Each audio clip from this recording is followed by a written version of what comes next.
Right, तो इस video का जो टॉपिक है that is epidemiological study designs. Epidemiological study designs basically mean कि हम जब भी रिसर्च कर रहे होते हैं अबाउट अ डिजीज़, तो हमारे पास कुछ मेथड्स होते हैं, मेथडोलॉजीज़ होती हैं जो हम यूज़ करके उस डिज़ीज़ के बारे में रिसर्च कर सकते हैं about different things about the disease. ठीक है, डिफरेंट चीज़ें डिज़ीज़ के बारे में अगर हमें पढ़नी है तो फिर हमें उसके लिए डिफरेंट मेथडोलॉजीज़ यूज़ करनी पड़ेंगी। उन मेथडोलॉजीज़ को हम कहते हैं स्टडी डिज़ाइंस। सही है, तो what are epidemiological study designs? Research methodologies हैं जो हम लोग डिज़ीज़ को पढ़ने के लिए यूज़ करते हैं। ठीक है, पहली बात ये होगी। अब इसके कितने किस्म हैं? तो इसके हमारे पास मेनली पहले इसको डिवाइड करते हैं into two on the basis of intervention. ठीक है, एक होती है हमारे पास ऑब्जर्वेशनल स्टडीज़ जिसमें हम लोग इंटरवेंशन नहीं कर रहे होते हैं, खुद से कोई भी दखल अंदाजी नहीं कर रहे होते हैं। दूसरी होती हैं इंटरवेंशनल स्टडीज़ या फिर एक्सपेरिमेंटल स्टडीज़ जिसमें हम लोग खुद से दखल अंदाजी कर रहे होंगे। एग्जाम्पल, बिल्फर लंग कैंसर के बारे में पढ़ रहा हूँ और effect of smoking on lung cancer. अगर मैं ऑब्जर्वेशनल स्टडी करूँगा तो फिर मैं सिर्फ लंग कैंसर के पेशेंट्स देखूँगा और उनमें देखूँगा कि कितने लोग स्मोक कर रहे हैं, या फिर मैं स्मोकर्स देखूँगा और फिर उसमें देखूँगा कि लंग कैंसर कितनों को है। ठीक है, आइदर और दोनों स्टडी मेथड्स वो हैं, पॉसिबल है। ठीक है, लेकिन अगर मैं एक्सपेरिमेंटल स्टडी कर रहा हूँ उसमें मैं एक नॉर्मल बंदा उठाऊँगा, उसको बेसिकली स्मोकिंग करवाऊँगा फॉर लाइक 10 years और समथिंग, एंड देन फिर मैं चेक इन करूँगा कि उसको लंग कैंसर हो रहा है या फिर ऐसा कुछ लंग कैंसर के इम्कान हैं या नहीं है। सही है, obviously this is not ethical. तो फिर हमें एक्सपेरिमेंटल स्टडीज़ में एथिक्स का बहुत ख्याल रखना पड़ता है। हम बंदों को हार्म नहीं कर सकते उसमें, ओनली बेनिफिट के बेसिस पे करते हैं एक्सपेरिमेंटल स्टडीज़। सही है, फिर उस पर भी आएंगे कि कैसे होती हैं वगैरह, वो आगे की वीडियोज़ में आएगा। ठीक है, अब ऑब्जर्वेशनल स्टडीज़ जो हैं हमारे पास दो किस्म की होती हैं। एक होती हैं डिस्क्रिप्टिव, दूसरी होती हैं एनालिटिकल। सही है, अब डिस्क्रिप्टिव स्टडी वो है जो हमें बेसिकली, अगर याद हो तो एपिडेमियोलॉजी में हमने 3Ds पढ़े थे या फिर 3 कंपोनेंट्स पढ़े थे उसके। एक था डिस्ट्रीब्यूशन, दूसरा था फ्रीक्वेंसी और तीसरा था डिटर्मिनेंट्स। जब हम लोग डिस्क्रिप्टिव स्टडीज़ की बात करते हैं तो उसमें हम लोग डिस्ट्रीब्यूशन एंड फ्रीक्वेंसी के बारे में पढ़ रहे होते हैं। ठीक है, कि डिज़ीज़ किन लोगों में है, कहाँ कहाँ पाई जा रही है, डिज़ीज़ कितनी कॉमन है, ये सारी चीज़ें जब हम डिस्कस करेंगे तो फिर हम लोग बेसिकली वो डिस्क्रिप्टिव स्टडी कहलाएगी। डिस्क्रिप्टिव स्टडी में हमारे पास 3 स्टडीज़ होती हैं। एक होता है केस रिपोर्ट, दूसरा होता है केस सीरीज़ और तीसरा होता है क्रॉस सेक्शनल स्टडी। ठीक है, अब एनालिटिकल में ये होता है कि हम लोग अब उस डिज़ीज़ के बारे में एनालाइज कर रहे होते हैं कि उसके रिस्क फैक्टर्स क्या हैं, उसका कॉज क्या हो सकता है, ये डिज़ीज़ कैसे होता है। तब हम उस स्टडी को कहते हैं एनालिटिकल स्टडी। एनालिटिकल स्टडी में हमारे पास भी 3 है। एक है cross sectional, analytical cross sectional. ठीक है, दूसरी है केस कंट्रोल एंड देन तीसरी है कोहॉर्ट स्टडी या फिर इसको लॉन्गिट्यूडनल स्टडी भी कहा जाता है। ठीक है, इसमें हम लोग डिटर्मिनेंट्स को देख रहे होते हैं कि रिस्क फैक्टर्स इसके कैसे हैं, डिज़ीज़ कैसे हो रहा है वगैरह। इन वैसे इसको इन अदर टर्म्स ऐसे बोलते हैं कि डिस्क्रिप्टिव स्टडीज़ में हम लोग व्हाट, व्हेन, हु के सवालों को जवाब देते हैं और इसमें हम लोग एनालिटिकल में हम लोग व्हाई एंड हाउ के सवाल का जवाब देते हैं। सही है, फिर हमारे पास एक्सपेरिमेंटल स्टडीज़ आती हैं, उसको फिर मैं फर्दर ऑन जब आगे की वीडियोस आएंगी तब करूँगा।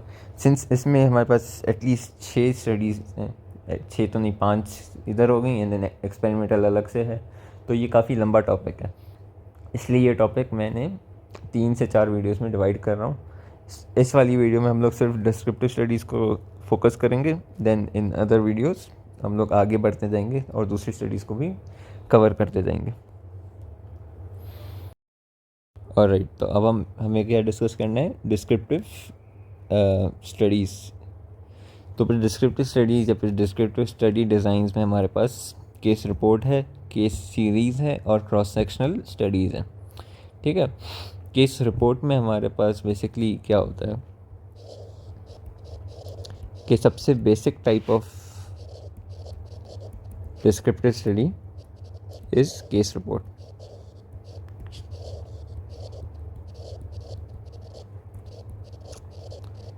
ठीक है, इसमें हम लोग एक सिंगल पर्सन का एक्सपीरियंस लिखते हैं।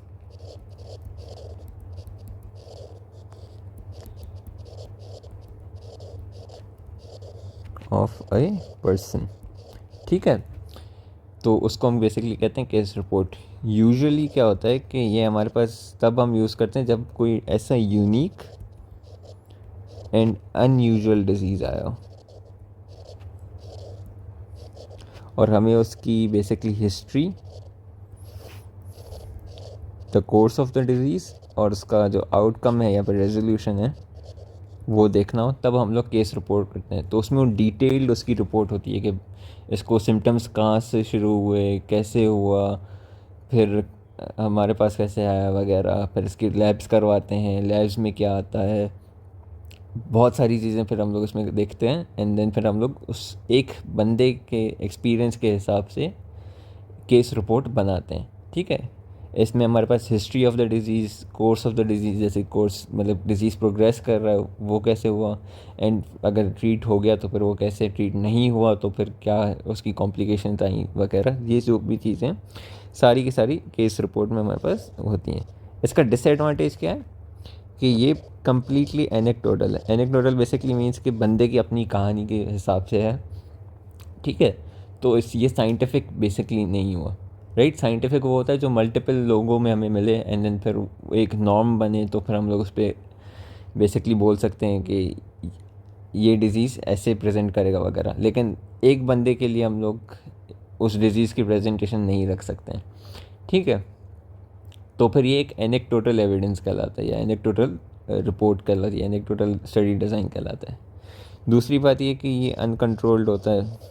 इसमें हमारे पास हमको कंफाउंडिंग वेरिएबल्स वगैरह या फिर आउटसाइड एक्सपोजर से अफेक्ट होना, ये दूसरी चीज़ों का हम लोग कंट्रोल नहीं कर सकते हैं।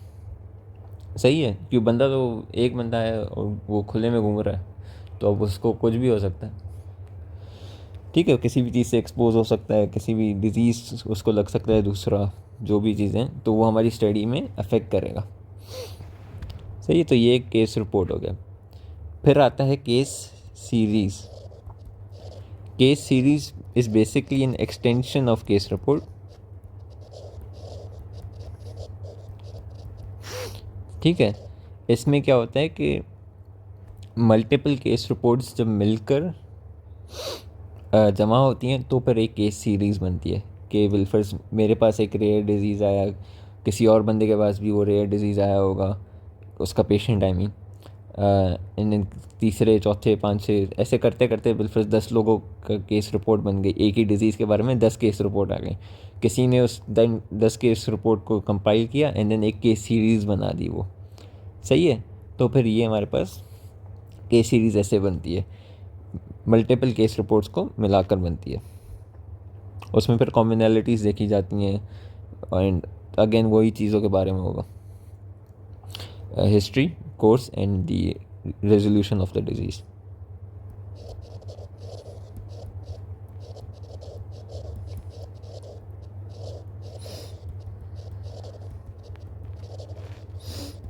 सही है, तो ये हमारे पास केस सीरीज़ आ गया। अब हम लोग डिस्कस करते हैं क्रॉस सेक्शनल स्टडीज़ को।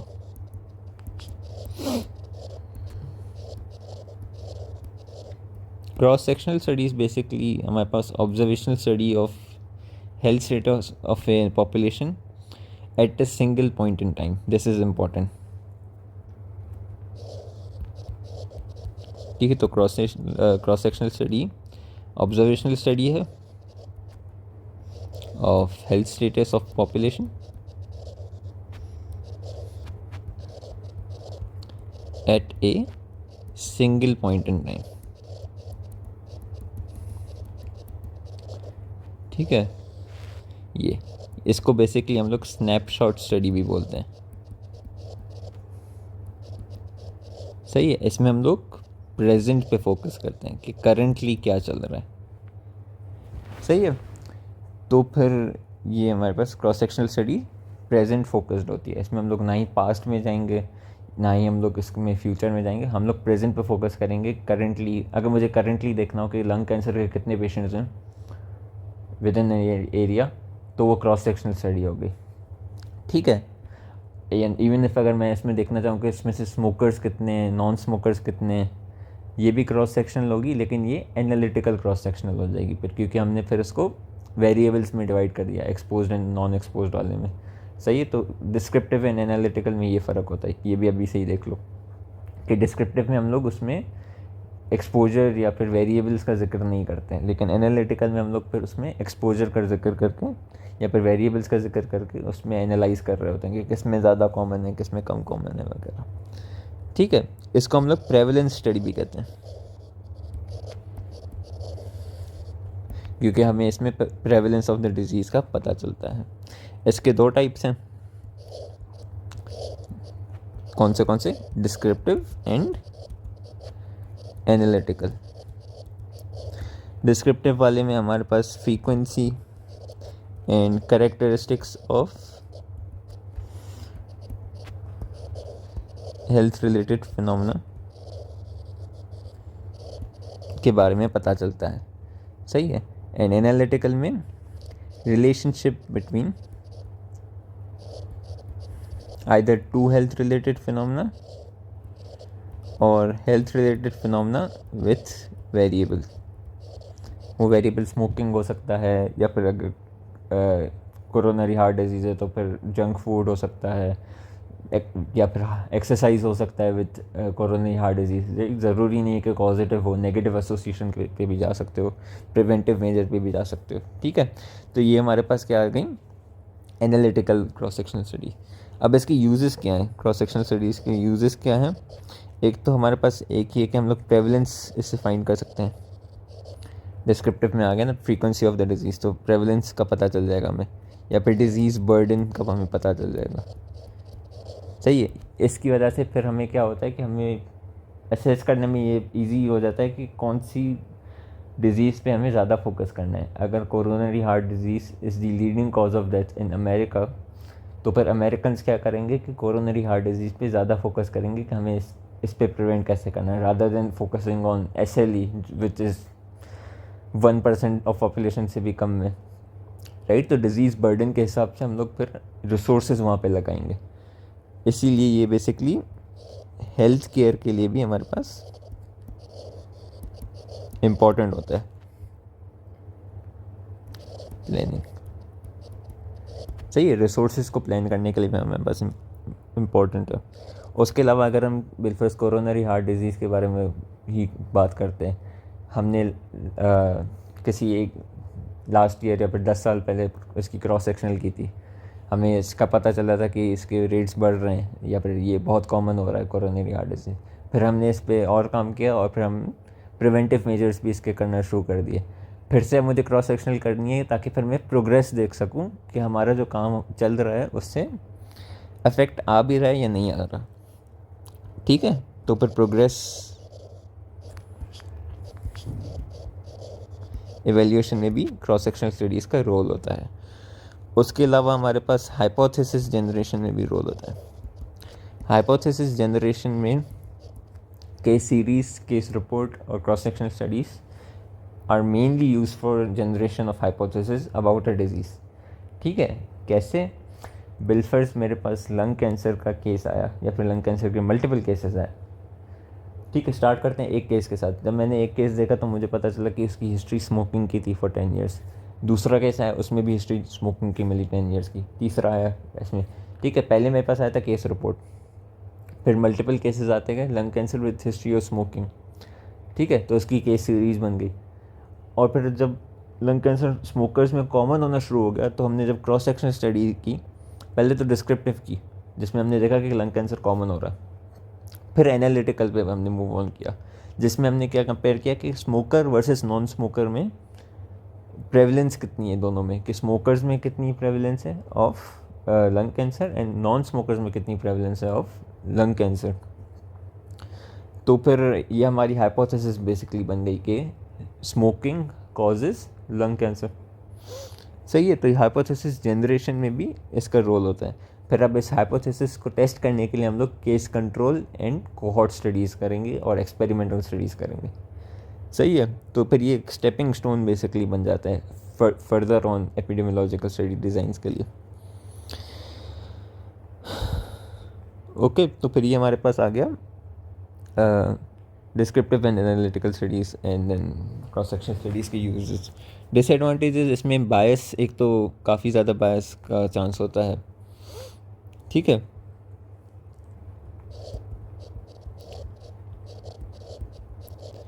अब इसमें मल्टीपल बायसेस होते हैं। जब मैं बायस का बताऊंगा, लेक्चर उसका अलग से होगा, तब मैं इसमें बताऊंगा कि कौन सी स्टडी में कौन सा बायस मिलता है। अभी के लिए बस ये बताओ कि इसमें bias, it is prone for bias, right, bias होने का चांस है। Bias basically is an error होता है हमारा विद इन द रिजल्ट्स, जो रैंडम एरर नहीं हो। Random error basically by chance error होता है, लेकिन अगर हमारे रिजल्ट की मेथडोलॉजी में कोई मसला हो तब हम उसको बायस कहते हैं। बेसिक अभी के लिए इतना काफ़ी है। ठीक है, जब मैं बायस का सही तरीके से बताऊंगा तब उसको फर्दर डिफाइन करेंगे, उसकी प्रॉपर डेफिनेशन क्या है। लेकिन अभी के लिए बस बायस का ये है कि एरर इन मेथडोलॉजी की वजह से बायस होता है। ये क्यों होता है, कौन से किस्म के होते हैं, वो हम लोग बाद में डिस्कस कर लेंगे। ठीक है, दूसरा ये कि ये सिर्फ प्रेवलेंस बताएगी, ये इंसिडेंस ऑफ द डिजीज़ को नहीं बताती। इंसिडेंस के लिए हमारे पास अलग से स्टडी होगी, वो फिर देखेंगे जब करेंगे। ठीक है, इसमें हम लोग रिस्क को एस्टिमेट नहीं कर सकते, risk of the disease from N exposure वगैरह नहीं कर सकते हम उसको एस्टिमेट। बाकी इसमें टेम्पोरलिटी का कॉन्सेप्ट नहीं होता। टेम्पोरलिटी अब क्या है? टेम्पोरलिटी बेसिकली मीन्स कि जब मैंने देखा था कि स्मोकर था and smoking was causing the lung cancer बिलफर्स, तो मेरे पास जब पेशेंट आया था तो उसको लंग कैंसर ऑलरेडी डेवलप था, राइट। अब मुझे ये नहीं मालूम कि वो उसकी हिस्ट्री स्मोकिंग की, उसको पहले लंग कैंसर हुआ था या फिर उसने पहले स्मोकिंग शुरू की थी, राइट। वो मेरे पास आया है विथ हिस्ट्री, लेकिन ऐसा भी तो हो सकता है उसका लंग कैंसर स्मोकिंग से पहले डेवलप हुआ एंड उसने बाद में स्मोकिंग करना शुरू कर दिया, राइट, ये भी हो सकता है। तो फिर इसका मुझे पक्का नहीं है। टेम्पोरलिटी बेसिकली यही होती है कि कॉज एंड अफेक्ट में कॉज पहले आया है या फिर अफेक्ट पहले ही आ चुका है, हम उसमें कॉज को ढूंढ रहे हैं। सही है, तो फिर ये इसका होता है कि टेम्पोरलिटी इज़ बेसिकली ये कि cause should always come before the effect. अगर ये नहीं है then temporality is not there and temporality is necessary for risk factors वगैरह, क्योंकि अगर आपके risk factors after the disease हो रहे हैं तो वो आपके उसूलन रिस्क फैक्टर्स नहीं हुए। सही है, तो फिर ये हमारे पास इसके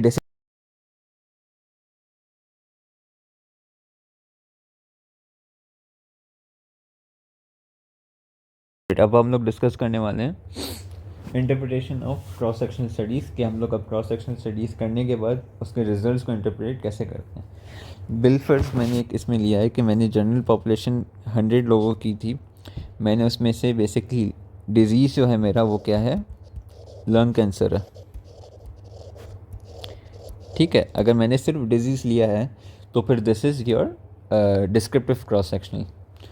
ठीक है, डिजीज़ मैंने लिया लंग कैंसर, उसमें मैंने देखा कि 30 लोगों को लंग कैंसर है, तो फिर मेरे पास क्या आ गया कि 30% of the population has lung cancer. तो जनरल पॉपुलेशन में मेरी 100 लोगों की थी, मीनवाइल 30 लोगों को लंग कैंसर था। प्रेवलेंस का फॉर्मूला लगाया, cases in that point in time divided by total population multiply by 100, तो this is your prevalence.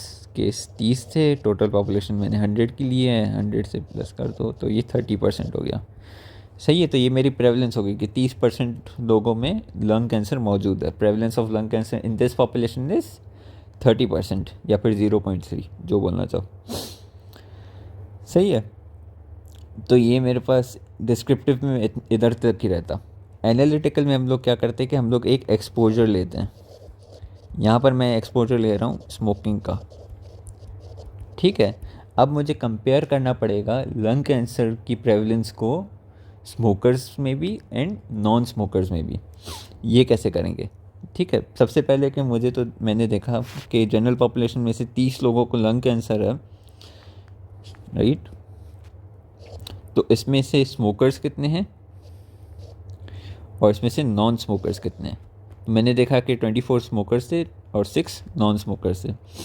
Meanwhile जिनको लंग कैंसर नहीं है, मुझे उनको भी देखना पड़ेगा कि उसमें से कितने स्मोकर्स हैं, उसमें से कितने नॉन स्मोकर्स हैं। सही है, तो ये अब मैंने कर लिया, क्या, ग्रुप्स को डिवाइड बेसिकली कर लिया। अब इनका मेरा 4x4 का बेसिकली बनेगा, जिसमें स्मोकर्स, वो वाले स्मोकर्स जिनको लंग कैंसर है जो 24 हुए, मीनवाइल वो वाले स्मोकर्स जिनको लंग कैंसर नहीं है वो भी 24 है।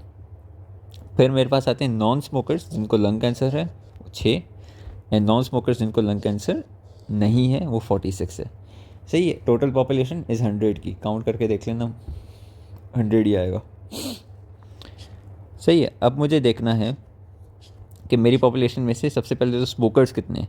तो 24 + 24 तो 48 स्मोकर्स मेरी पॉपुलेशन में, और नॉन स्मोकर्स कितने हो गए 52।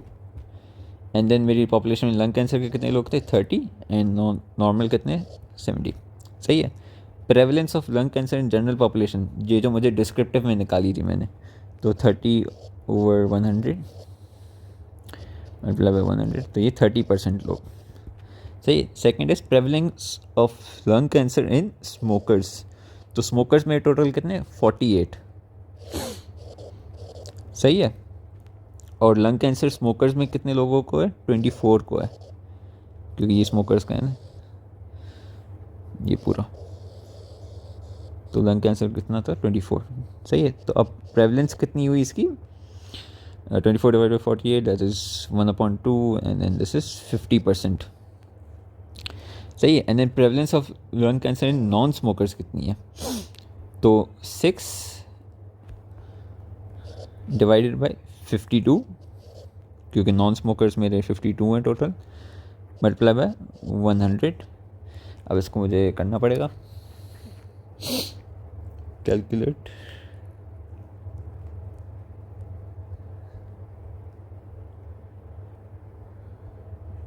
ठीक है, तो दिस इज 11.53%, 11.5% कर लो। सही है, अब मैं क्या करूँगा कि इसका निकालूंगा प्रेवलेंस रेशियो।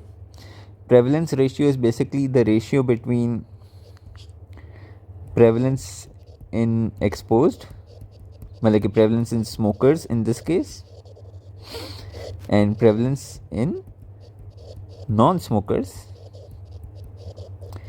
सही है, पुट कर दिया मैंने,